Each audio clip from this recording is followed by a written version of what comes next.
मेरे प्यारे देशवासियों, नमस्कार।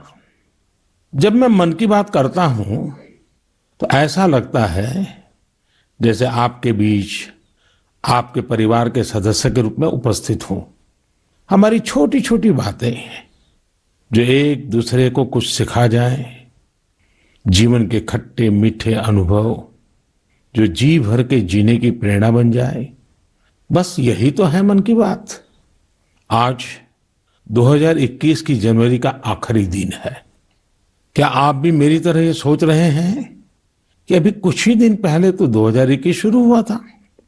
लगता ही नहीं कि जनवरी का पूरा महीना बीत गया है। समय की गति इसी को तो कहते हैं। कुछ दिन पहले की ही तो बात लगती है जब हम एक दूसरे को शुभकामनाएं दे रहे थे। फिर हमने लोहड़ी मनाई, मकर संक्रांति मनाई, पोंगल, बिहू मनाया। देश के अलग अलग हिस्सों में त्योहारों की धूम रही।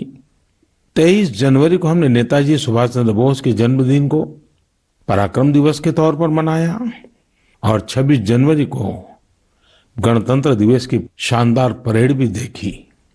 राष्ट्रपति जी द्वारा संसद के संयुक्त सत्र को संबोधन के बाद बजट सत्र भी शुरू हो गया है। इन सभी के बीच एक और कार्य हुआ जिसका हम सभी को बहुत इंतजार रहता है। ये है पद्म पुरस्कारों की घोषणा। राष्ट्र ने असाधारण कार्य कर रहे लोगों को उनकी उपलब्धियां और मानवता के प्रति उनके योगदान के लिए सम्मानित किया। इस साल भी पुरस्कार पाने वालों में वे लोग शामिल हैं जिन्होंने अलग अलग क्षेत्रों में बेहतरीन काम किया है, अपने कामों से किसी का जीवन बदला है, देश को आगे बढ़ाया है। यानी जमीनी स्तर पर काम करने वाले अनसंग हीरोज को पद्म सम्मान देने की जो परंपरा देश ने कुछ वर्ष पहले शुरू की थी, वो इस बार भी कायम रखी गई है। मेरा आप सभी से आग्रह है कि इन लोगों के बारे में, उनके योगदान के बारे में जरूर जानें, परिवार में उनके बारे में चर्चा करें। देखिएगा सबको इससे कितनी प्रेरणा मिलती है। इस महीने क्रिकेट पिच से भी बहुत अच्छी खबर मिली। हमारी क्रिकेट टीम ने शुरुआती दिक्कतों के बाद शानदार वापसी करते हुए ऑस्ट्रेलिया में सीरीज जीती। हमारे खिलाड़ियों का हार्डवर्क और टीम वर्क प्रेरित करने वाला है। इन सब के बीच दिल्ली में 26 जनवरी को तिरंगा का अपमान देख देश बहुत दुखी भी हुआ। हमें आने वाले समय को नई आशा और नवीनता से भरना है। हमने पिछले साल असाधारण संयम और साहस का परिचय दिया। इस साल भी हमें कड़ी मेहनत करके अपने संकल्पों को सिद्ध करना है। अपने देश को और तेज गति से आगे ले जाना है। मेरे प्यारे देशवासियों, इस साल की शुरुआत के साथ ही कोरोना के खिलाफ हमारी लड़ाई को भी करीब करीब 1 साल पूरा हो गया है। जैसे कोरोना के खिलाफ भारत की लड़ाई एक उदाहरण बनी है, वैसे ही अब हमारा वैक्सीनेशन प्रोग्राम भी दुनिया में एक मिसाल बन रहा है। आज भारत दुनिया का सबसे बड़ा कोविड वैक्सीन प्रोग्राम चला रहा है। आप जानते हैं और भी ज्यादा गर्व की बात क्या है? हम सबसे बड़े वैक्सीन प्रोग्राम के साथ ही दुनिया में सबसे तेज गति से अपने नागरिकों का वैक्सीनेशन भी कर रहे हैं। सिर्फ 15 दिन में भारत अपने 30 लाख से ज्यादा कोरोना वॉरियर का टीकाकरण कर चुका है, जबकि अमेरिका जैसे समृद्ध देश को इसी काम में 18 दिन लगे थे और ब्रिटेन को 36 दिन। साथियों, मेड इन इंडिया वैक्सीन आज भारत की आत्मनिर्भरता का तो प्रतीक है ही, भारत के आत्मगौरव का भी प्रतीक है। नमो ऐप पर यूपी से भाई हिमांशु यादव ने लिखा है कि मेड इन इंडिया वैक्सीन से मन में एक नया आत्मविश्वास आ गया है। मदुरई से कीर्ति जी लिखती हैं कि उनके कई विदेशी दोस्त उनको मैसेज भेजकर भारत का शुक्रिया अदा कर रहे हैं। कीर्ति जी के दोस्तों ने उन्हें लिखा है कि भारत ने जिस तरह कोरोना से लड़ाई में दुनिया की मदद की है, उससे भारत के बारे में उनके मन में इज्जत और भी बढ़ गई है। कीर्ति जी, देश का ये गौरवगान सुनकर मन की बात के श्रोताओं को भी गर्व होता है। आजकल मुझे भी अलग अलग देशों के राष्ट्रपति और प्रधानमंत्रियों की तरफ से भारत के लिए ऐसे ही संदेश मिलते हैं। आपने भी देखा होगा, अभी ब्राजील के राष्ट्रपति ने ट्वीट करके जिस तरह से भारत को धन्यवाद दिया है, वो देखकर हर भारतीय को कितना अच्छा लगा। हजारों किलोमीटर दूर दुनिया के दूर सुदूर कोने के निवासियों को रामायण के उस प्रसंग की इतनी गहरी जानकारी है, उनके मन पर गहरा प्रभाव है। ये हमारी संस्कृति की विशेषता है। साथियों, इस वैक्सीनेशन कार्यक्रम में आपने एक और बात पर अवश्य ध्यान दिया होगा। संकट के समय में भारत दुनिया की सेवा इसलिए कर पा रहा है क्योंकि भारत आज दवाओं और वैक्सीन को लेकर सक्षम है, आत्मनिर्भर है। यही सोच आत्मनिर्भर भारत अभियान की भी है। भारत जितना सक्षम होगा, उतनी ही अधिक मानवता की सेवा करेगा, उतना ही अधिक लाभ दुनिया को होगा। मेरे प्यारे देशवासियों, हर बार आपके ढेर सारे पत्र मिलते हैं। नमो ऐप और माय गॉव पर आपके मैसेजेस, फोन कॉल्स के माध्यम से आपकी बातें जानने का अवसर मिलता है। इन्हीं संदेशों में एक ऐसा भी संदेश है जिसने मेरा ध्यान खींचा। ये संदेश है बहन प्रियंका पांडे जी का। 23 साल की बेटी प्रियंका जी हिंदी साहित्य की विद्यार्थिनी है और बिहार के सिवान में रहती है। प्रियंका जी ने नमो ऐप पर लिखा है कि वो देश के 15 घरेलू पर्यटन स्थलों पर जाने के मेरे सुझाव से बहुत प्रेरित हुई थी। इसलिए 1 जनवरी को वो एक जगह के लिए निकली जो बहुत खास थी। वे जगह थी उनके घर से 15 किलोमीटर दूर देश के पहले राष्ट्रपति डॉक्टर राजेंद्र प्रसाद जी का पैतृक निवास। प्रियंका जी ने बड़ी सुंदर बात लिखी है कि अपने देश की महान विभूतियों को जानने की दिशा में उनका ये पहला कदम था। प्रियंका जी को वहां डॉक्टर राजेंद्र प्रसाद जी द्वारा लिखी गई पुस्तकें मिली, अनेक ऐतिहासिक तस्वीरें मिली। वाकई प्रियंका जी, आपका यह अनुभव दूसरों को भी प्रेरित करेगा। साथियों, इस वर्ष से भारत अपनी आजादी के 75 वर्ष का समारोह अमृत महोत्सव शुरू करने जा रहा है। ऐसे में यह हमारे उन महानायकों से जुड़ी स्थानीय जगहों का पता लगाने का बेहतरीन समय है जिनकी वजह से हमें आजादी मिली। साथियों, हम आजादी के आंदोलन और बिहार की बात कर रहे हैं तो मैं नमो ऐप पर ही की गई एक और टिप्पणी की भी चर्चा करना चाहूंगा। मुंगेर के रहने वाले जयराम विप्लव जी ने मुझे तारापुर शहीद दिवस के बारे में लिखा है। 15 फरवरी 1932 को देशभक्तों की एक टोली के कई वीर नौजवानों की अंग्रेजों ने बड़ी ही निर्ममता से हत्या कर दी थी। उनका एकमात्र अपराध यह था कि वे वंदे मातरम और भारत मां की जय के नारे लगा रहे थे। मैं उन शहीदों को नमन करता हूं और उनके साहस का श्रद्धापूर्वक स्मरण करता हूं। मैं जयराम विप्लव जी को धन्यवाद देना चाहता हूं। वे एक ऐसी घटना को देश के सामने लेकर आए जिस पर उतनी चर्चा नहीं हो पाई जितनी होनी चाहिए थी। मेरे प्यारे देशवासियों, भारत के हर हिस्से में, हर शहर, कस्बे और गांव में आजादी की लड़ाई पूरी ताकत के साथ लड़ी गई थी। भारत भूमि के हर कोने में ऐसे महान सपूतों और वीरांगनाओं ने जन्म लिया जिन्होंने राष्ट्र के लिए अपना जीवन न्योछावर कर दिया। ऐसे में यह बहुत महत्वपूर्ण है कि हमारे लिए किए गए उनके संघर्षों और उनसे जुड़ी यादों को हम संजोकर रखें और इसके लिए उनके बारे में लिखकर हम अपनी भावी पीढ़ियों के लिए उनकी स्मृतियों को जीवित रख सकते हैं। मैं सभी देशवासियों को और खास करके अपने युवा साथियों को आह्वान करता हूं कि ये देश के स्वतंत्रता सेनानियों के बारे में, आजादी से जुड़ी घटनाओं के बारे में लिखें। अपने इलाके में स्वतंत्रता संग्राम के दौर की वीरता की गाथाओं के बारे में किताबें लिखें।